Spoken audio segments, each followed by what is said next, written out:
رب العالمين والصلاة والسلام على أشرف الأنبياء والمرسلين وعلى آله وأصحابه أجمعين أما بعد السلام عليكم ورحمة الله تعالى وبركاته. Mehribon va go'zal Robbimiz Alloh azza va jallaga beadad hamd sanolarimiz bo'lsin. Rasul akram sallallohu alayhi vasallamga durud va tahiyot, salovat salomlarimiz bo'lsin. Majlisni haqqi amru ma'ruf, nahiy munkar qilib qo'yishlik. Majlis degani o'zi arab tilida jalasa fe'lidan kelib chiqqanda majlis degani o'tirishlik degani. Demak, biz to'y maraka qilamizmi, aqiqa qilamizmi, boshqa qilamizmi, ana shu paytda majlis haqqi bo'lar ekan, mana shunda ozgina bo'lsa ham amru ma'ruf, nahiy munkar qilib qo'yishlik. Bu amru ma'ruf, nahiy munkar farzda yelkamizdagi. Siz va bizlar Unvonul bayon kitobidan suhbat qilayotgan edik. Ana bugun endi 4-darsimiz. Inshaalloh o'tgangi suhbatlarimizda Hazrati Ali roziyallohu anhu ni o'g'illariga qilgan nasihatlari haqida ko'rib chiqqan edik. Mana endi inshaalloh Luqmon Hakimni o'g'liga bergan nasihatlari haqida ham ozgina suhbat quramiz inshaalloh. Bismillahirrohmanirrohim. Qolal hakimu, bir hakimzot aytadiki, man va'azaka faqat ayqodaka. Kimiki nasihat qilsa sizni uyg'otibdi. Va man bassara faqat nassara. Kimiki sizni ko'zingizni ochgan bo'lsa, u sizga yordam beribdi. Va man awdaha va bayyana faqat nasaha va zayyana. Kimiki izohlab bersa, ochiq oydin bayon etsa, samimiyat ko'rsatibdi va ziynatlabdi. Va man hazara va basara fama g'adara va ma qasura. Kim ehtiyot va ogoh bo'lsa, demak u xiyonat qilmabdi, e'tiborsiz bo'lmabdi. Ya'ni o'sha gapirilgan nasihatga quloq tutadigan bo'lsa, unga amal qiladigan bo'lsa, u xiyonat qilmabdi. Luqmon Hakim aytadilarki, o'z o'g'liga nasihat qilib, ey o'g'lim, pokligi yo'q kishining iffati, ya'ni yomonlikdan saqlanishligi yo'q.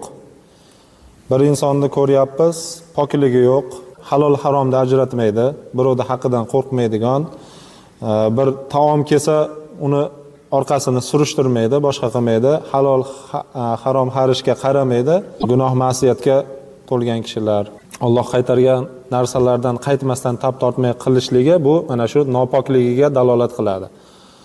Bunday insonda yomonliklardan saqlanishligi yo'q bo'ladi. Har qanaqangi yomonlikni qilib ketaveradi nafsning yo'lida. Sadoqati yo'q kishining mardligi yo'q. Bir inson bo'lsa-ki, do'stimizmi, birodarimizmi, kim bo'ladigan bo'lsa, bir musibat, mushkulot tushgan bo'lsa ustingizga, agar sizda o'sha paytda sadoqatli bo'lib turib bermaydigan bo'lsa, u insonda mardligi yo'q hisoblanadi. Ilmdan manfaatli xazina yo'q. Ne insonlar o'tgan, ne boylar o'tgan qadimdan. Xazina to'plash bilan, mol dunyo to'plash bilan ovora bo'lgan, lekin mol dunyo shu paytgacha bizgacha ham vafo qilmagan, bizdan keyin ham vafo qilmaydi. Demak, eng manfaatli xazina bu ilm ekan. Ilm sadaqai joriya bo'ladi. O'rgangan ilmimiz, kimgadir o'rgatgan ilmimiz bizni qiyomatgacha o'sha savobli amal, o'sha ilmdan kim foydalansa, savobli amal borib turar ekan. Mana biz ham kattalarimizdan eshitganmiz, yoshligimizda, kichkinaligimizda kattamizmi, bobomizmi, kimdir bir ilmni o'rgatib qo'ygan, kattam u yoshligimda bunaqa deydi deb eslaysiz va o'shanga amal qilishga harakat qilasiz. Ana shu eslashligingizni o'zida o'sha o'rgatgan insonga sadaqai joriya bo'lib borib turadi. Bu manfaatli xazina hisoblanadi. Odobdan foydali narsa yo'q. Hamma narsa bo'lsa-yu, odob bo'lmasa, foyda qilmoqchi bo'lsak, biz avvalo odobni o'zimizga kasblantiradigan bo'lsak, o'zimizda amal qilib, o'sha odobli bo'ladigan bo'lsak, ana shu foyda ekan. Aqldan ziynatliroq do'st yo'q. Aql bor ekan, inson tafakkur qiladi. Aql bor ekan, bergan ne'matlar haqida fikr yuritadi. Aql bor ekan, Allohni tanishlikka harakat qiladi. Aql bor ekan, do'zax, jannat haqida fikr yuritadi. Demak, bu ziynatli do'st hisoblanar ekan. O'limdan yaqinroq g'oyib yo'q. Ya'ni g'oyib degani bu yo'q narsa, mavhum narsa bo'lib turgan narsa. O'lim bilan hayot yonma-yon degani. Xohlagan vaqtida o'lim qoqib kelishligi mumkin eshigini. Hech birimiz ayta olmaymiz buni, albatta ertaga bormizmi yo'qmizmi, hech birimiz ayta olmaymiz 10 yildan keyin bormizmi yo'qmizmi. Ertangi kunimizni bilmaymiz nima bo'lishi. Rostgo'ylikdan nafliroq hech narsa yo'q. Boshingga qilich kelsa ham, demak, rostgo'ylikdan manfaatliroq, nafliroq hech narsa yo'q ekan. Bu rostgo'ylik insonga faqatgina foyda keltirar ekan, naf keltirar ekan. Hech qachon zarar keltirmas. Yolg'ondan yomonroq hech gunoh yo'q. Qarang, Rasulullohdan so'raganlar-ku, musulmon odam baxil bo'lishi mumkinmi? Musulmon odam dangasa bo'lishligi mumkinmi? Ha, endi musulmon odam dangasa bo'lib qolishi mumkin, baxil bo'lib qolishi mumkin. Yolg'onchi bo'lishi mumkinmi deganlarida, yo'q, yolg'onchi bo'lmaydi deganlar Rasululloh. Shuning uchun ana yolg'on faqatgina gunohga tortadi siz bizlarni. Jim turishdan afzalroq ibrat yo'q. Ko'p narsalarda sukut sizni yutug'ingiz bo'ladi. Hali ba'zida kim bilandir tortishib qolsangiz, indamasdan tek indamay ketadigan bo'lsangiz, hali aytadi-yu, ahmoqqa sukut javob deydi. O'shanda sukut qiladigan bo'lsak, bizga ibodat hisoblanar ekan. O'sha paytda sukut qilib jim tashlab ketishligimiz. Bu umuman har qanaqa vaziyatda ham o'sha mojaroga olib boradigan, gunohga, ma'siyatga olib boradigan holatlarda biz sukutni lozim tutadigan bo'lsak, ana bu ibodat hisoblanar ekan. Baxillikdan xunukroq uyat yo'q. Hayoti dunyoda nima uyat bo'lishi mumkin insonga? Kimini yirtilib qolishligimi yoki bir kishini oldida hijolat bo'lib qolishimi yoki Xudoni oldida qo'li yupqalik qilishmi? Bu uyatga kirmaydi, lekin inson o'zidagi narsani, ya'ni ibodatdan baxillik qiladi, vaqtini baxillik qiladi. Shu ishimni tugatib qo'yay deydi, keyin bir yo'la keyin namoz o'qib olaman deydi. Ibodatni qo'yib turib boshqa amalga kirishligi mana bu ayni uyatli baxillik hisoblanadi. Yoki bo'lmasa infoq ihson qilishligida baxillik qiladi. Uyda zinatlab, yaxshi mashinalar olishga harakat qiladi, lekin molidan infoq ihson qilishlikka baxillik qiladi. Bundan kattaroq uyat yo'q ekan. Ey o'g'ilcham, kuchi yetmaydigan narsani ko'targan ojiz hisoblanadi. O'zida imkoniyati yo'q. Aytaylik, o'zini o'sha narsaga qurbi yetmaydi, lekin kuchanayotgan inson o'zini bila turib, ko'rpasini oyog'i qatgacha borishligini bila turib, aqli yetmasligini bila turib unga harakat qilishlik ojizlikdan hisoblanar ekan. O'ziga bino qo'ygan halokatga yuzma-yuz turadi. Kim o'ziga bino qo'yadigan bo'lsa, biz falonchilardanmiz, falonchi yiblardanmiz, biz po'kinchilarmiz, biz ilmli odamlardanmiz. Garchi ilmli bo'lsa ham, agar o'ziga bino qo'yadigan bo'lsa, u halokatga yuzlanar ekan oqibatda. Odamlarga takabburlik qilgan xor bo'ladi. Agar kimga kibr qiladigan bo'lsa, bu xorlikni yaqqol namoyondasi hisoblanadi. Maslahatlashmagan pushaymonlikka duchor bo'ladi. Alloh taolo aytadi-ku, va amruhum shura baynahum. Ya'ni ularda ishlari o'zaro bamaslahat bo'ladi. Qaysi birimiz agar maslahatlashmasdan ish qiladigan bo'lsak, oxir oqibatda pushaymonlikka duchor bo'lishimiz mumkin. Shuning uchun bu maslahat qilishlik ayni musulmonda sifat hisoblanadi. Olimlar bilan majlis ko'rgan biladi. Ya'ni olimlarga yaqin yurgan, ahli ilmlarga yaqin yurgan, ahli ilmlarni davrasida o'tirib, garchi o'sha eshikning oldida o'tirgan bo'lsa ham, po'saxonada o'tirgan bo'lsa ham, jimgina quloq solib, o'sha ilm suhbatlarga quloq solib turadigan bo'lsa, o'zi bilmagan ko'p narsalarni bilib oladi. Kimning gapi oz, mudom salomat bo'ladi. Hali gapirganimga pushaymon yedim deydi. Gapirmaganimda pushaymon yemagan edim, lekin gapirganimga pushaymon yedim. Shuning uchun kim gapini oz qiladigan bo'lsa, mudom salomat bo'ladi. Ko'pchilik o'sha gapirib qo'yganning orqasidan ketadi-da. Yo birovning shaxsiyatiga tegib qo'yadi, yo bir siyosatga, yo bir narsaga, bo'lar bo'lmas narsaga o'zini kirgizib oladi-da, ana keyin pushaymon bo'ladi. Senga ato qilingan narsadan foydalan. Bizga nima ato qilingan? Ko'z, quloq, burun, qo'l, ne'mat, his qilishlik, ta'm bilishlik, yurishlik, ha? Bizga mana shunday ne'matlar ato qilingan ekan, biz bundan oqilona foydalanishligimiz kerak. Bas mol dunyo bir muddat foydalanishga berilgan narsa.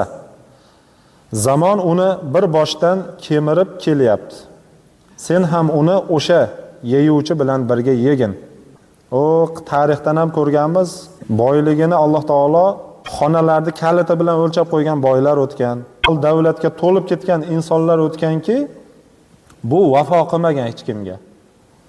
Faqatgina foydalanishga, bu dunyoda foydalanishga berilgan xolos. Ana endi zamon uni bir boshidan kemirib kelyapti. Aytaylik, mol dunyo to'playapmiz, uy quryapmiz, mashina olyapmiz. Zamon kemiryaptimi mol dunyoyimizni? Biz ham yeyishligimiz, bu yeyishlik qanday bo'ladi desa, yedirishlik bilan.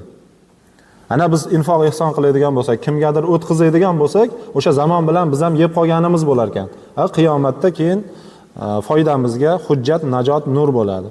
Kishiga yo'qotilgan, qo'ldan ketgan narsaning eng arzimasi kishiga foydasi tegmaydigan narsadir. Quloq soladigan bo'lsak, ko'p insonlar bo'lib o'tgan narsani foydasiziga afsus qiladi. Ya'ni bu qanday desa, bu foydasizlikki falon paytda falon ishni qilib qo'ymaganman ekan. Savdo oshib ketar ekan, xolodilnikka bosib qo'ymaganman ekan. Uzum faloncha bo'lib ketar ekan, ekib qo'ymaganman ekanda, shuni deydi. Yoki bo'lmasa, Esirda gugurt bosib qo'ymaganman ekanda, o'sha 1 yillik paytda deb afsus nadomat qiladi mana shu narsaga. Lekin bundan qaytarilyaptiki, afsus nadomat qilsin, qilib o'tgan ishiga pushaymon bo'lishlik uchun. Ya'ni falon paytda falonchini dilini og'ritib qo'ygandimda, falonchini yeridan bir qarich qo'shib olgandimda, falonchini o'ziga bildirmasdan shu pribildan yeb qo'ygan edimda deb nadomat qilsin va o'shanga tavba qilsin. Foydasi yo'q narsaga nadomat qilmasin. Chunki foydasi yo'q narsaga, musibatlarga, bunday narsalarga agar nadomat qilsa, bu shaytonning amalini ochadi. Donishmand deydiki, kishining kishiligi unib o'sgan joyi bilan emas, ayni payt sobit turgan o'rni bilan.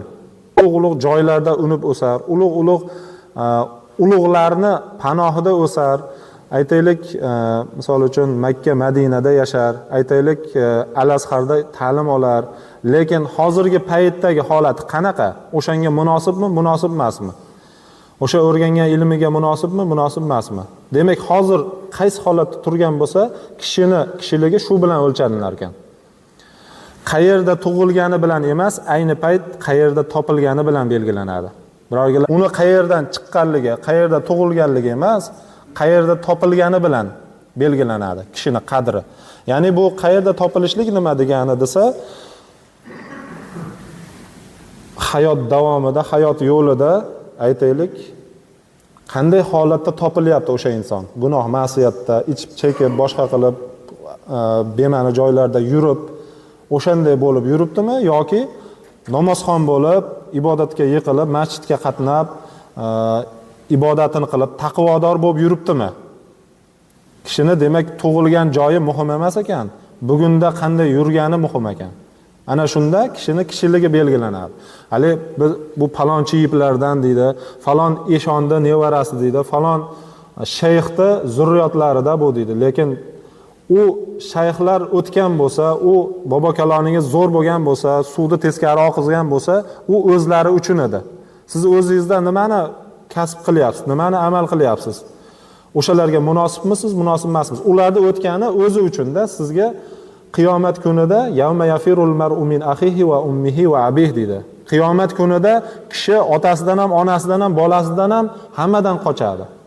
O'sha biz faxrlanib yurgan ajdodlarimiz suvni teskari oqizgan bo'lsa, rosa taqvodor bo'lgan bo'lsa ham, uni bizga zarracha naf tegmaydi. Ko'pchilik falon nima biz o'shalarni zurriyotlarimiz deb ba'zi miyafsiz bo'lsa, arab nimalarida ham bor ekanda shu narsalar. Falon sahobani avlodlaridanmiz, falon nimani avlodlaridanmiz deydi, lekin yurish turishini ko'rsangiz, ayni johiliyat. Ayni johiliyatda. U gapirgani bilan u naf bermaydi-da. Rasululloh sollallohu alayhi vasallam bir kishi Rasululloh huzuriga keldi. bu inson kim deb so'radilar Rasululloh. Shunda yonidagilar aytdiki, bu nassob dedi. Nassob degani nasl nasabni o'rganuvchi. Rasululloh sollallohu alayhi vasallam aytdilarki, ayni bu nassob o'ziga ham, boshqaga ham, oxiratiga ham, bu dunyosiga ham foyda bermaydi bu ilm dedilar. Ya'ni nasl nasab surishtirishlik. Misol 7 avlod palon-palonga borgan, bu nasl nasab surishtirib yurar ekan. Bu o'ziga ham, oxiratiga ham foyda bermaydi dedilar. Sen to'plagan zaxiralarning eng qimmatlisi ilm. Biz zaxirani nima to'playapmiz o'zimizga? O'shani eng foydalisi, eng qimmatlisi ilm hisoblanadi. Kim dars qilib ilm olgan ekan, uning maqtovga munosib fazilatlari o'chmaydi. Doimiy maqtalinib yuradi ilm egasi bo'lgan inson. Doimiy to'rida bo'ladi, doimiy insonlarning qalb qo'rida bo'ladi. Ilm sari yuz burgin, ya'ni ilmga yuzlangan. Uning maqsadlariga quchoq och. Ya'ni biz ilmga yuzlanar ekanmiz, bizga ilm maqsad qo'yadi. Aytaylik, shu menga yuzlangan shu kishiga men mana bu ilmlarni o'rgataman deb ilm ham sizga maqsad qo'yar ekan. Mana o'rganishga kirishadigan bo'lsak. Bir kun aytaylik, tahoratni o'rganasiz, namozni o'rganasiz, tahorat farz, vojiblarni, sunnatlarni o'rganamiz. Ana ilmda o'sha maqsadiga quchoq ochgan bo'lar ekanmiz. Chunki ilmning avvali ham, oxiri ham ilmga yuzlanish. Ilmning avvali ham ilmga yuzlanadigan bo'lsak, ilm, oxiri ham ilm. Ilm talab qilishdir dedilar. Donishmandlar 4 ilohiy kitobdan, biz bilamiz 4 ta ilohiy kitobga iymon keltirganmiz. Amantu billahi va malaikatihi va kutubihi deganmiz va kitoblariga iymon keltirganmiz. Bittasini yo'q desak, 10da iymondan ajralamiz. Misol uchun Zabur yo'q, Tavrot yo'q, Injil yo'q deydigan bo'lsak, 10da iymondan ayrilamiz. Lekin biz mana shu kitoblarning borligiga iymon keltirganmiz. Mana donishmandlar mana shu 4 ta ilohiy kitobdan 4 ta gapni ajratib olishgan ekan. Ya'ni bular Tavrotdan Musa alayhissalomga yuborilgan, bilamiz. Kim qanoat qilsa to'q bo'ladi. Kim bergan kuniga rozi bo'lsa, bergan ne'matiga rozi bo'lsa, oziga ham, ko'piga ham, yo'g'iga ham qanoat qiladigan bo'lsa, haqiqiy to'q inson mana shu hisoblanar ekan. U milliardlagan puli bo'lgani bilan u hali to'ymaydigan bo'lsa, u och u. Qanoat bo'lsa, to'q hisoblanar ekan inson. Zaburdan kim sukut qilsa salomat bo'ladi. Mana qarang, Zaburda ham keltirilgan ekan. Kim sukut qiladigan bo'lsa, kerakli o'rinda u salomat bo'ladi. Injildan kim uzlat qilsa najot topadi. Kimiki ibodatga berilsa, taqvoli bo'lsa, zohidlikka harakat qiladigan bo'lsa, najot topadi. Bu najot bilamiz endi. Qur'oni Karimdan esa olingan so'z. Kim Allohga mahkam bog'lansa, to'g'ri yo'lga hidoyat qilinadi. Alloh taoloni biz mahkam o'zimiz bog'lanadigan bo'lsak, u bog'lanish shunchaki emas, qalbdan, yurakdan bog'lanib, biz taqvo mana shu bu qaytariq, do'zax, bu jannat deb agar biz Allohga chinakamiga bog'lanadigan bo'lsak, Alloh taolo to'g'ri yo'lga bizni hidoyat qilar ekan. Bu to'g'ri yo'l nima desa, jannat. Oxiri borib jannatga boramiz. Alloh taolo jannatiga kiritar ekan. Mana 4 ta ilohiy kitobdan shu nasihatlar Unvonul bayon kitobida bizlarga berilyapti. So'zimiz nihoyasi, ey falonchi, bu har birimizga tegishli. Ilm ol. Oliy naslingga va mashhur fazlingga suyanib qolmagil. Ana yana o'sha nasl nasab kelyapti. Ilm olgin, sen o oldingilar olib qo'ygan ilmiga, oliy nasl nasabingga suyanmagin. Va biror bir mashhur fazilating bo'lsa, Alloh taolo qandaydir bir fazilat berib qo'ygan bo'lsa, sanayotgan bo'lsa, o'sha fazilatingga ham suyanib qolmagin. Jaholat qanchadan qancha asli balandlarni pastlatadi. Jaholat degani ilmsizlik degani. Johillik, ilmsizlik qanchadan qancha asli balandlar, asli falonchini nevarasi edi, falonchini zurriyotlari edi, asli nasli toza edi, lekin shu ilmsizligi tufayli uni qadri pastlab ketadi. Va ilm qanchadan qancha asli pastlar bor, yuksaklikka ko'taradi. Aqulu qawli hada va astaghfirulloh li va lakum. Vassalomu alaykum va rahmatullohi taala va barakatuh. Ilohi pok Parvardigor, qilayotgan ibodatlarimizni beriyo, besum'a o'zing dargohingda husni qabul aylagin. Bu masala masoillarga avvalo o'zimiz amal qilishligimizni, eshitganlarimizni yaxshilariga barchalarimiz amal qilib, hayotimizda tatbiq qilib, o'zingning rizoliging yo'lida yurishligimizni nasib muyassar. Robbana taqabbal du'a innaka antas samiul alim.